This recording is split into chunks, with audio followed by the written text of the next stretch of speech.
You are looking at an asparagus field in Connaux. It's in the Gaujac region, Provence, France. And Ken is here. He owns the Rhone Retreat. Tell us about this. What's happening? So right now we've already taken in all of the asparagus. It looks green. Yeah. Asparagus is one of the few vegetables that you plant once and you don't need to replant.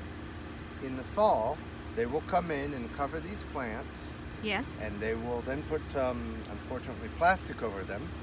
And they will cover them with earth. And then in the spring, they will spring out, but they'll be white. They'll be completely white because they haven't seen the sun. And these are one of the most famous dishes in the south of France is the white asparagus. They look green, yeah. But in the spring they'll be white. Oh, thank you so much. I had no idea. Thanks, Ken.